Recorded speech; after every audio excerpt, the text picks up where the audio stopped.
Hello friends, మీరు చూస్తున్నారు VVR exam tips channel. కుట్టేద్దాం గ్రూప్ 2కి స్వాగతం. పేపర్ 2, పేపర్ 3కి సంబంధించినటువంటి గైడెన్స్ అన్నది మన ఛానల్ అందిస్తోంది. కొత్తగా ఛానల్ చూసేవారు ప్రీవియస్ వీడియోస్ ఒకసారి చూసుకొని ఛానల్ని సబ్స్క్రైబ్ చేసుకోండి. గ్రూప్ 2 మీ లక్ష్యం అయితే ఈ ఛానల్ మీకు ఖచ్చితంగా దోహదం పడుతుంది. ఏపీ హిస్టరీ, ఇండియన్ పాలిటిక్స్ సంబంధించినటువంటి వివరమైనటువంటి విశ్లేషణతో కూడుకున్నటువంటి సబ్జెక్ట్ అంతా కూడా మీకు ఛానల్లో అందుబాటులో ఉన్నాయి ప్లేలిస్టుల్లో. అలాగే ఏపీ ఎకానమీ, ఇండియన్ ఎకానమీకి సంబంధించి కూడా క్లాసెస్ మన ఛానల్లో అవైలబుల్గా ఉన్నాయి. ఇప్పటికైతే ఇండియన్ ఎకానమీ 3 యూనిట్లు కంప్లీట్ చేసేసాము. 4 యూనిట్లు కూడా మనం కొంత భాగం చెప్పుకున్నాం. ఏపీ ఎకానమీకి వచ్చేసరికి సిలబస్లో కూడా చాలా వరకు చెప్పుకున్నాం. అదేవిధంగా ఏపీ ఆర్థిక సర్వేని మనం ఇప్పుడు చెప్పుకుంటున్నాం. ఈ రోజుతో 6th చాప్టర్ కంప్లీట్ చేసుకుంటాం. ఇప్పటికే 5 చాప్టర్స్ని పలు వీడియోస్ రూపంలో మనం పెట్టుకున్నాం. కొత్తగా ఛానల్ చూసేవారు ప్లేలిస్ట్లోకి వెళ్ళి ఏపీ ఎకనామిక్ సర్వే అంటే మీకు మొత్తం ముఖ్యంగా మినిమైజ్ చేసి షార్ట్ నోట్స్ రూపంలో మనం ఛానల్లో అందించాం. ఈరోజు కూడా అదే టాపిక్ మనం 6th చాప్టర్ అయినటువంటి పరిశ్రమలు చాప్టర్ ఈరోజుతో కంప్లీట్ అవుతుంది. నెక్స్ట్ 7th చాప్టర్ మనం ఆర్థిక మౌలిక సదుపాయాలు 7th చాప్టర్, అది నెక్స్ట్ డే రేపు చెప్పుకుందాం. ఇక ఈరోజు టాపిక్లో పరిశ్రమలకు సంబంధించి కూడా కొన్ని అంశాలు ఉన్నాయి, అవి చెప్పుకుందాం. అలాగే ఎప్పటిలాగే ఈ ఆదివారం కూడా మనం లైవ్ క్విజ్ అన్నది కండక్ట్ చేసుకుంటాం. ఆ క్విజ్ కూడా మీరు అంతా పార్టిసిపేట్ చేసి సక్సెస్ చేసుకుంటారు. మీ ప్రిపరేషన్కి లైవ్ క్విజెస్ అన్నవి చాలా ముఖ్యమైనవి. అలాగే ప్రీవియస్ ఎలా కవర్ చేశారు ఏంటి అన్నది ఆ కోణంలోనే బిట్స్ అన్నవి తయారు చేయడం జరుగుతుంది. ఇకపోతే ఈరోజు క్లాస్ చూసుకుంటే SEZ స్పెషల్ ఎకనామిక్ జోన్ అన్నది, ఈ కాన్సెప్ట్ అన్నది 2000 ఏప్రిల్లో పరిచయం చేయడం జరిగింది. ఏంటి ఈ స్పెషల్ ఎకనామిక్ జోన్స్ విధానం అంటే, ఎగుమతి దిగుమతి సంబంధించినటువంటి ముఖ్యంగా ఎక్స్పోర్ట్ ఇంపోర్ట్స్ బేస్డ్గా ఇవి ఏర్పడ్డాయి. ఈ సెజ్జలు ఏంటంటే ఆర్థిక వృద్ధికి ఇంజన్స్గా మారుతాయి. ఆర్థిక వృద్ధికి ఇంజన్స్గా ఇవి వర్క్ చేస్తాయి. అదేవిధంగా నాణ్యమైనటువంటి మౌలిక సదుపాయాలు, ఈ స్పెషల్ ఎకనామిక్ జోన్స్లో వివిధ పరిశ్రమలు ఏర్పాటు చేయడం, ఆ పరిశ్రమల్లో ఉత్పత్తిని చేయడం, ఆ ఉత్పత్తిని ఇతర దేశాలకు ఎగుమతి చేయడం, పెట్టుబడులను ఆకర్షించడం, నైపుణ్యాన్ని పెంచడం, ఉద్యోగ కల్పన, ఇలాగ వలస నివారణ, ఇలా పలు కార్యక్రమాలు మనం ఈ సెజ్జల్లో చేసుకోవడం అనేది జరుగుతుంది. ఆకర్షణీయమైన ఆర్థిక ప్యాకేజీతో కేంద్ర మరియు రాష్ట్ర స్థాయిలో కనీస నిబంధనలతో డ్యూటీ ఫ్రీ ఎన్క్లేవ్స్గా వీటిని ఏర్పాటు చేశారు. ఆర్థిక కార్యకలాపాల ఉత్పత్తి, వస్తువులు మరియు సేవల ఎగుమతులు ప్రోత్సహించడం, దేశీయ మరియు విదేశీ వనరులను పెట్టుబడులను ప్రోత్సహించడం, ఉపాధి అవకాశాలు సృష్టించడం, మౌలిక సదుపాయాలు కల్పించడం, మెరుగైన ఉద్యోగ అవకాశాలని, పారిశ్రామిక అభివృద్ధి ద్వారా రాష్ట్ర సామాజిక ఆర్థిక స్థితిగతుల్ని ప్రభావితం చేయడానికి సెజ్ భావన అనేది ఉపయోగపడుతుంది. ఇది స్థూలంగా సెజ్ల వల్ల ఏంటి లాభం అన్నది. ఎందుకంటే ఇలాంటి బిట్ ఒకటి వచ్చిందనమాట, సెజ్ వల్ల ఏంటి ఉపయోగం అన్నటువంటి బిట్ కూడా మన గతంలో వచ్చింది. కాబట్టి ఇది మీకు కాస్త వివరించే ప్రయత్నం చేశాను. ఇక ఇంకో కీలకమైనది ఏంటంటే APIIC, Andhra Pradesh infrastructure corporation limited. Andhra Pradesh industrial infrastructure corporation limited, APIIC. ఇదేంటంటే ప్రధానంగా ఏం చేస్తుంది APIIC? పారిశ్రామిక మౌలిక వసతుల కల్పన కోసం కృషి చేస్తుంది. పరిశ్రమల ఏర్పాటుకి అవసరమైనటువంటి నియమ నిబంధనలు, ప్రణాళికల్ని రూపొందిస్తుంది. అవసరమైనటువంటి సహకారాన్ని అందిస్తుంది. టెక్నికల్ సాంకేతిక సహకారాన్ని అందిస్తుంది. ప్రాథమిక అనుమతుల్ని, కావలసినటువంటి ప్రణాళిక రూపకల్పనలోనూ సహకారాన్ని అందిస్తుంది. ప్రధానమైనటువంటి ఉత్పత్తులు, వాటి విలువని అంచనా వేయడం, ఎగుమతులకు సహకారం అందించడం, ముడిసరుకు సమీకరణకు కావలసినటువంటి సహకారాన్ని అందించడం, ప్రభుత్వానికి పరిశ్రమ యాజమాన్యానికి మధ్య ఒక అనుసంధానకర్తగా వ్యవహరిస్తుంది అన్నమాట APIIC. అంటే భూసేకరణ చేపట్టడం, ఆ భూసేకరణకు ఎదురైనటువంటి అడ్డంకులను తొలగించడానికి తగిన విధంగా కృషి చేయడం, రుణాలు ఇప్పించడం, ఆ రుణాలకు సంబంధించినటువంటి ప్రాసెస్ ఏదైతే ఉందో ఆ ప్రాసెస్కి కావాల్సినటువంటి సహకారాన్ని అందించడం, ఇలా కొన్ని మీడియేటర్షిప్ అనమాట. APIIC అన్నది ఒక మీడియేటర్షిప్ అనేది చేస్తుంది. Andhra Pradesh industrial infrastructure corporation limited, ఇది ఏపీఐఐసి అంటే. ప్రస్తుతం ఏపీఐఐసి ఆధ్వర్యంలో కూడా 475 పారిశ్రామిక పార్కులను మన రాష్ట్రంలో పనిచేస్తున్నాయి. అదేవిధంగా 6 సెజ్జలు స్పెషల్ ఎకనామిక్ జోన్స్ కూడా 6 ఏపీఐఐసి పరిధిలోనే ఉన్నాయి. అలాగే స్పెషల్ పర్పస్ వెహికల్స్ కూడా ఒక 20 వరకు రూపొందించడం జరిగింది. అంటే ఈ నిధుల సమీకరణ కోసం ఇవి ఏర్పాటు చేస్తారు. వీటి ఒక అటానమస్ బాడీగా తయారు చేసి వాటి ద్వారా నిధులు గ్రీన్ ఛానల్ అంటారు దాన్ని, ఈ ఖర్చు చేయడానికి అంటే ఎలాంటి అబ్జెక్షన్స్ రాకుండా, అంటే ఆర్థికపరమైనటువంటి అనుమతులకు ఎలాంటి ఆటంకాలు ఉండకుండా ఉండడానికి స్పెషల్ పర్పస్ వెహికల్ అనేది ఒకటి ఏర్పాటు చేసి విదేశీ పెట్టుబడులను ఆకర్షించడానికి ఆ యొక్క విదేశీ పెట్టుబడులకు సంబంధించి ఒక రూట్ మ్యాప్ తయారు చేసి ఆ రూట్ మ్యాప్ ఒక పద్ధతి ప్రకారం ఆ ఖర్చులు చేయడం. అంటే ఈ లక్ష్యాలు ఉంటాయి. ఒక పరిశ్రమ స్థాపించాలంటే ఆ ఉత్పత్తి చేయడానికి ఆ ఉత్పత్తికి కొన్ని లక్ష్యాలు నిర్దేశించుకోవడం, ఆ లక్ష్యాల సాధనకు కావాల్సినటువంటి ప్రణాళికలు రూపొందించడం, ఇలాంటి అంశాలన్నీ కూడా ఈ స్పెషల్ పర్పస్ వెహికల్ అన్నవి దోహదకారిగా ఉంటాయి. అదేవిధంగా ఆటోనగర్ 21 ఆటోనగర్లని ఏర్పాటు చేశారు. అలాగే ఇది అంటే ఆటోమొబైల్కి సంబంధించినటువంటి టెక్నాలజీ అంతా ఈ ఆటోనగర్లో ఉంటుంది. అలాగే 31 ఎంఎస్ఎంఈ పార్క్స్ కూడా ఈ ఏపీఐఐసి పరిధిలోనే ఉన్నాయి. ఇది చాలా ముఖ్యమైనటువంటిది. 475 పారిశ్రామిక పార్కులు, 6 సెజ్జలు, 20 ఎస్పీవీలు, 21 ఆటోనగర్లు, 31 ఎంఎస్ఎంఈ పార్కులు, ఇవి ఏపీఐఐసి ఆధ్వర్యంలో పనిచేస్తున్నాయి. ఇక స్థలాలు కేటాయించడము, పారిశ్రామిక పెట్టుబడులు సేకరించడము, ప్రణాళికలు రూపొందించడం, ఇవన్నీ మనం ఇప్పుడే చెప్పుకున్నాం. అంతేకాకుండా పీపీపీ పబ్లిక్ ప్రైవేట్ ప్రాజెక్ట్స్ని రూపొందించడంలో కూడా ఏపీఐఐసి అన్నది చాలా కీలక పాత్ర పోషిస్తుంది. ఇది ఏపీఐఐసికి సంబంధించి. ఇకపోతే మెగా ఫుడ్ పార్క్, ఇదొకటి మనం నేర్చుకోవాల్సి ఉంది. మెగా ఫుడ్ పార్క్, ఈ మెగా ఫుడ్ పార్క్ ఏంటంటే మన ఆంధ్రప్రదేశ్లో గవర్నమెంట్ ఆఫ్ ఇండియా నేతృత్వంలో కృష్ణా జిల్లా బాపులపాడు మండలం మల్లవల్లి వద్ద ఏర్పాటు చేశారు. 125.25 కోట్ల అంచనా పెట్టుబడితోటి, అలాగే 400 కోట్ల మేర పెట్టుబడులు ఆకర్షించాలనే ఒక లక్ష్యంతో దీన్ని ఏర్పాటు చేశారు. ఇది సెంట్రల్ ప్రాసెసింగ్ సెంటర్లో ఉన్నటువంటి అన్ని మౌలిక సదుపాయాలను కూడా ఇక్కడ ఏర్పాటు చేయాలన్నది ఒక ఆలోచన.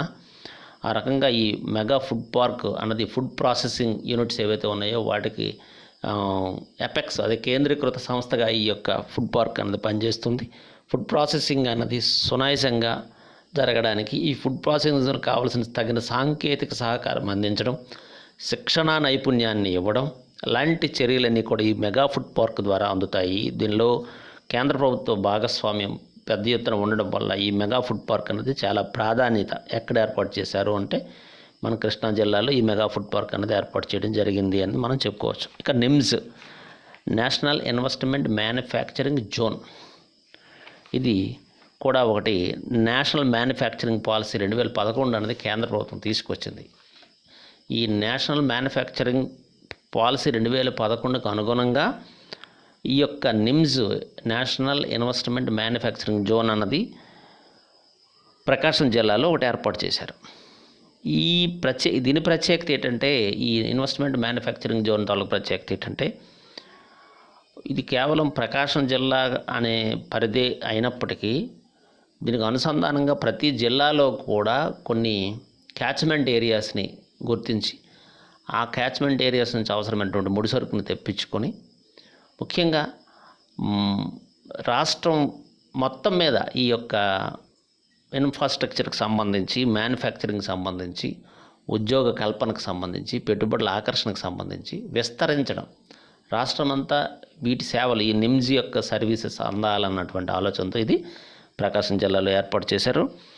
మనకి నేషనల్ మ్యానుఫ్యాక్చరింగ్ పాలసీ మనం ఒక్కసారి గమనించుకుంటే 2030 నాటికి ఏంటంటే జీడిపిలో 25% ఈ యొక్క మ్యానుఫ్యాక్చరింగ్ వాటా ఉండాలన్నది ఒకటి. ఇంతకుముందు మనం ఆల్రెడీ డిస్కస్ చేసాం. అదిగా 100 మిలియన్ల ఉద్యోగ కల్పన జరగాలని, ఇలా కొన్ని అంటే ఉన్నాయి ఈ పాలసీస్లో కొన్ని అంశాలు ఉన్నాయి, కీలకమైనటువంటి అంశాలు. అది మనం ఇండియన్ ఎకానమీ చదివినప్పుడు ఆల్రెడీ చెప్పుకున్నాం. మళ్ళీ అవసరం ఉంటే మనం చెప్పుకుంటాం పరిశ్రమలు.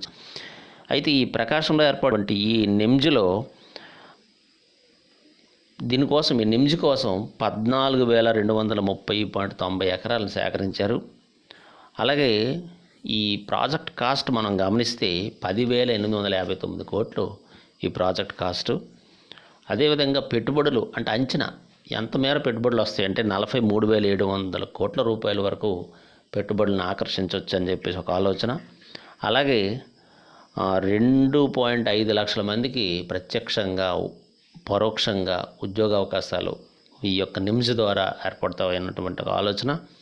అలాగే 24,000 కోట్ల ఎగుమతులు, విలువైనటువంటి ఎగుమతులు జరుగుతాయి అన్నటువంటి ఒక అంచనా కూడా ఈ మెగా ఫుడ్ మన నిమ్స్ ద్వారా ఉంది.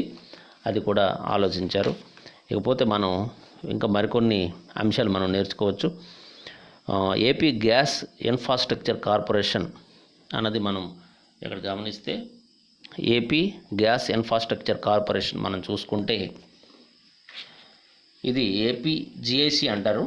ఈ ఏపీజీఐసి సెప్టెంబర్ 2, 2009 కంపెనీల చట్టం నిబంధనల ప్రకారం ఇది ఒక రాష్ట్ర ప్రభుత్వ సంస్థగా ఏర్పడింది.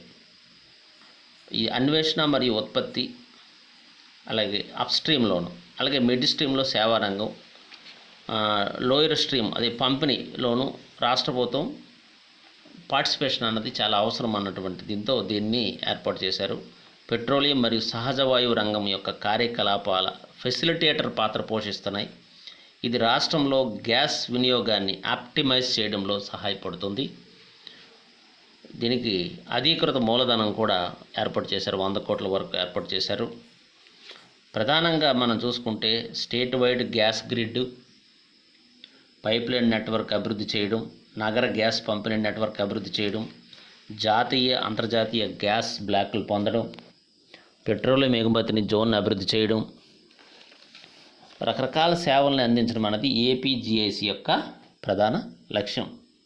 మనకి ఏపీజేఏసీ ఇతర కన్సార్టియం భాగస్వాములతో కేజీ బేసిన్లో అన్వేషణ చేయడం. కేజీ బేసిన్ అంటే కృష్ణా గోదావరి బేసిన్ అనమాట. అక్కడ ఈ కృష్ణా గోదావరి బేసిన్లో ఏవైతే ఉన్నాయో గ్యాస్ నిక్షేపాలు ఏవైతే ఉన్నాయో ఆ గ్యాస్ నిక్షేపాలని అన్వేషించడం, వెలికి తీయడం, సహకారాన్ని ఓఎన్జీసీ, ఓఐఎల్, ఎన్టీపీసీ అటువంటి జాతీయ సంస్థలతో ఒప్పందాలు కుదుర్చుకోవడం, ఆ ఒప్పందాల్లో 10% ఈక్విటీగా పొందడం, ఇతర కన్సార్టియం భాగస్వాములు ఎవరైతే ఉన్నారో వారందరితో కూడా బ్రిటిష్ గ్యాస్ ఇలాంటి వాటితో కూడా ఏపీజీఐసి అన్నది ప్రధాన భాగస్వామిగా ఉంది. ఈ యొక్క కేజీ బేసిన్లో ఉన్న గ్యాస్ నిక్షేపాలు తీసి వాటి యొక్క వినియోగం తద్వారా మన రాష్ట్ర వాటాను పొందడంలోనూ ఏపీజేఏసీ చాలా బిగ్ రోల్ అన్నది పాటిస్తోంది. ఇది మనకు చాలా గర్వకారణం.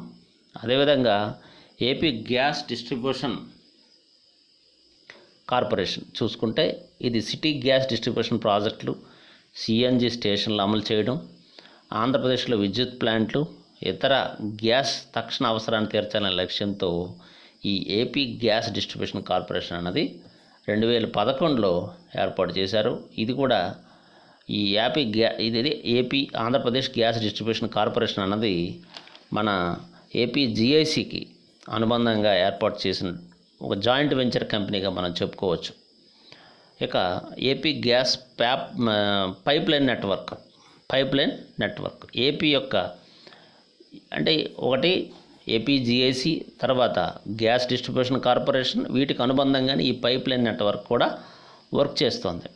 మనం ఇవన్నీ జస్ట్ అవగాహన కోసమే, మనకి ఎగ్జామ్ పాయింట్ ఆఫ్ వ్యూలో ఏది అవసరమో అది నేను మీకు నొక్కి చెప్తున్నాను. ఆల్రెడీ ప్రెజర్ ఇచ్చి మనం పీడిఎఫ్లో కూడా కింద డిస్క్రిప్షన్లో పీడిఎఫ్ లింక్ కూడా పెడుతున్నాం కాబట్టి పీడిఎఫ్లో నేను హైలైట్ చేసుకున్న అంశాలు మీకు పెట్టున్నాను. అవన్నీ మనం ఎగ్జామ్ పాయింట్ ఆఫ్ వ్యూలో చూస్తాం. ఇది జస్ట్ బేసిక్ కాన్సెప్ట్ అనమాట. ఇది చాలా విస్తృతంగా ఉంది, బట్ నేను అదంతా ఎడిట్ చేస్తూ కొన్ని అంశాలు మాత్రమే మీకు ఇచ్చే ప్రయత్నం చేశాను.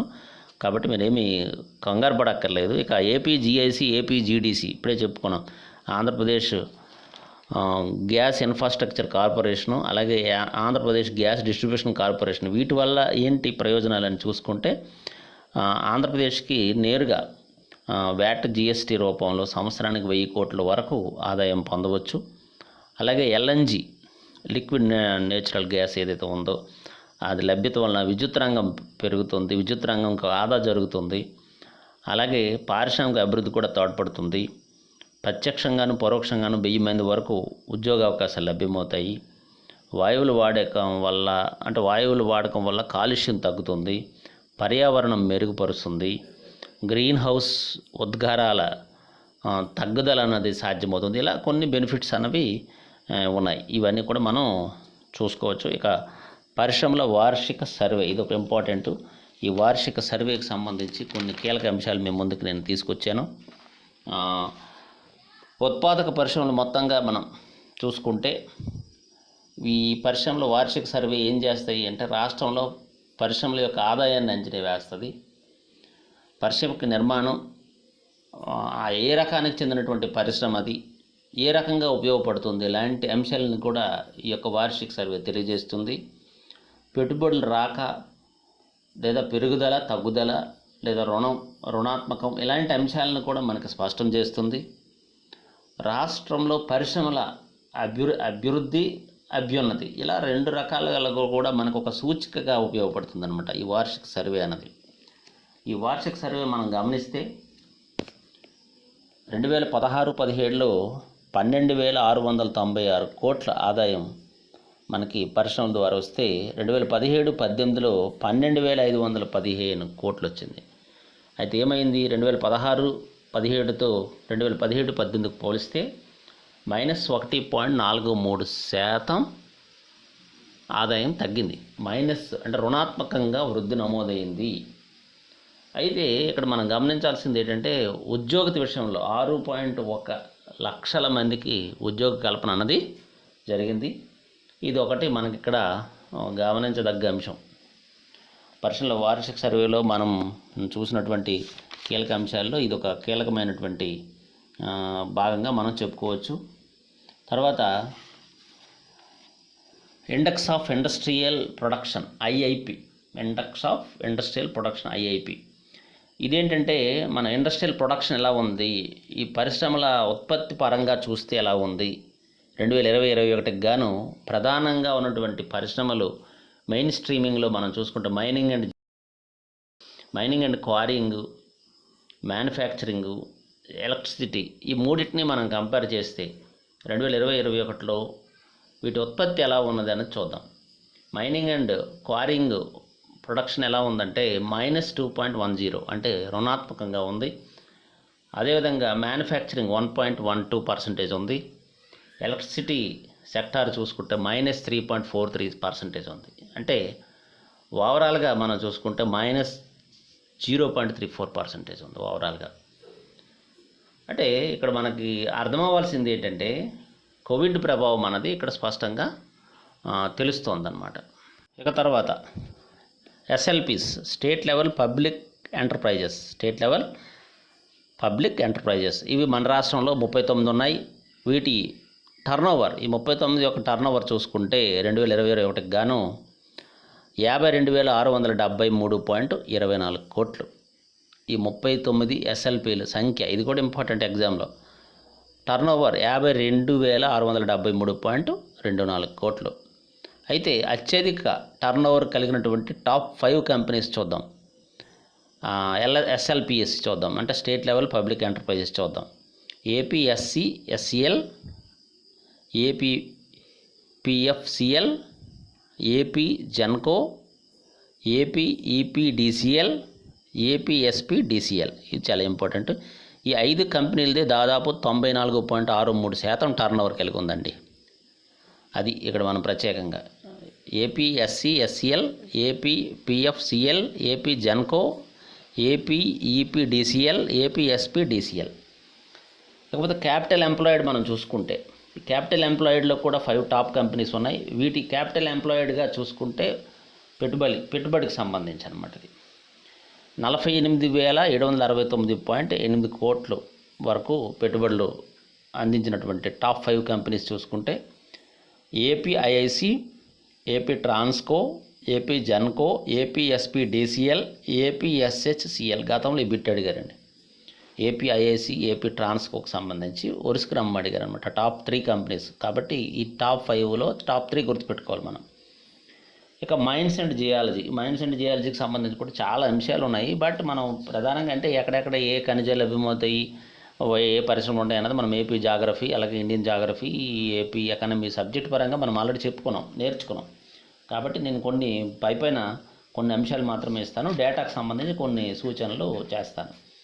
అగ్నిగుండాల బొండాలమట్టు గుంటూరు జిల్లాలో కాపర్, జింకు, సిల్వర్ లాంటివి లభ్యమవుతాయి. అలాగే గుంటూరు ప్రకాశంలో ఆల్కలైను, అలాగే మనకు తెలుసు తుమ్మలపల్లి వైఎస్ఆర్ కడప జిల్లాలోని యురేనియం క్షేత్రాలు నిక్షేపాలు అనేవి విస్తృతంగా ఉన్నాయని మీ అందరికీ తెలిసిందేని. అలాగే iron ore Bellary reserve forest అనంతపురంలో దొరుకుతాయి. అలాగే సాధారణ ఐరన్ ఓర్ ఏమో ప్రకాశం, కృష్ణా, కర్నూలు, వైఎస్ఆర్ కడపలో లభ్యమవుతాయి ఉన్నాయి. ఇంకా చాలా ఖనిజాలు ఉన్నాయి, వాటి గురించి మన సబ్జెక్టులో నేర్చుకున్నాం. లేకపోతే మినరల్ మైనింగ్ తాలూకు ఆదాయం మనం 2019-20, 2020-21 ఇది ఇంపార్టెంట్ డేటా చూసుకోండి. 2019-20లో 72 అంటే 22,072 కోట్లు. 2019-20లో 2,072 కోట్లు వస్తే 2020-21లో 2,029 కోట్లు వచ్చింది. ఆదాయం తగ్గింది. మినరల్ మైనింగ్ యొక్క ఆదాయం తగ్గింది. వాస్తవంగా ఈ మినరల్ మైనింగ్ సంబంధించి 2018, 19, 20, అలాగే 2020, 21 వరుస క్రమం ఒకసారి మనం గమనిద్దాం. అంటే ఈ 3 సంవత్సరాల్లో లక్ష్యం ఎంత, అచీవ్మెంట్ ఎంత, వృద్ధి రేట్ ఎంత అన్నది మనం చూద్దాం. చూసుకోండి, మీకు ఇక్కడ నేను పట్టిక కూడా ఇచ్చున్నాను, మీరు ఆ పట్టికలో చూసుకోవచ్చు. నేను అందుకే స్పీడ్గా చదువుతాను. టార్గెట్ 2018-19లో లక్ష్యం 2,500 కోట్లు అయితే అచీవ్మెంట్ 2,463.49 కోట్లు చెంది వృద్ధి చూసుకుంటే 14.7%. అంటే అంతకుముందు సంవత్సరంతో పోలిస్తే లక్ష్యాన్ని చేరకపోయినా అంతకు ముందు సంవత్సరం పోలిస్తే వృద్ధి అనమాట. ఇది 2019-20లో 2,750 కోట్లు అయితే 2,072.07 అంటే -15.8% వృద్ధి రేటు. అలాగే 2020-21లో 2,359 కోట్లు టార్గెట్ అయితే అచీవ్మెంట్ 2,029.84 కోట్లు -2.0 అది వృద్ధి రేటు. ఈ రకంగా మైనస్ వృద్ధి నమోదు చేసుకున్నాయి. ఇకపోతే ఈ మినరల్స్ అండ్ మైనింగ్ డిపార్ట్మెంట్కి ఒక 2 అవార్డ్స్ వచ్చాయండి. స్కాచ్ సిల్వర్ అవార్డు అని చెప్పేసి ఒక అవార్డు, ఇది డిజిటల్ ఇండియా ఈ గవర్నెన్స్ కేటగిరీలో సెంట్రల్ గవర్నమెంట్ అందించింది. తర్వాత స్కాచ్ ఆర్డర్ ఆఫ్ మెరిట్ అని ఇంకొక అవార్డు వచ్చిందండి. ఇది ఆన్లైన్ సిస్టమ్కి సంబంధించి, అంటే మినరల్ అండ్ మైనింగ్ ఆన్లైన్ సిస్టంలో చూపించిన ప్రగతి కారణంగా ఈ స్కాచ్ ఆర్డర్ మెరిట్ అనేటువంటి ఒక అవార్డు ఇచ్చారు. అదేవిధంగా రాష్ట్ర ప్రభుత్వం ఇసుక పాలసీ 2019 తీసుకొచ్చింది. దేశంలో తొలిసారిగా డోర్ డెలివరీ సిస్టాన్ని పరిచయం చేశారు. ఇసుక విధానం ద్వారా 243.2 కోట్ల టన్నుల ఇసుకని రవాణా చేయగలిగారు, డోర్ డెలివరీ ద్వారా అందించగలిగారు. అదేవిధంగా ఇసుక ద్వారా రాష్ట్ర ప్రభుత్వానికి 886.5 కోట్ల ఆదాయం 2020-21లో వచ్చింది. ఇసుక పాలసీకి సంబంధించి మనం గతంలో చర్చించుకున్నాం. లేకపోతే ఇంకొక ఇంపార్టెంట్ ఏంటంటే రాష్ట్రంలో పరిశ్రమల విభాగం నుంచి ఎగుమతులు అత్యంత కీలకమైనటువంటిది. US మనం చూసుకుంటే $14.78 బిలియన్ 2019-20లో జరిగింది. ఇది భారతదేశ ఎగుమతుల్లో 4.7% వాటాను కలిగి ఉంది. ఇక 2020 తొలి త్రైమాసికానికి అంటే ఫస్ట్ క్వార్టర్ 2020లో మన రాష్ట్ర ప్రభుత్వము 27,442 కోట్ల ఎగుమతులు, విలువైన ఎగుమతులను చేయగలిగింది. ఈ రకంగా మనం గమనిస్తే రాష్ట్ర ప్రభుత్వానికి కొంతమేర ఆదాయం తగ్గిందనే భావించవచ్చు. ఓవరాల్గా మనం రాష్ట్ర ఎగుమతులకు సంబంధించి అలాగే కీలకమైనటువంటి అంశాలకు సంబంధించి మనం PDF అందించాం. Thank you very much.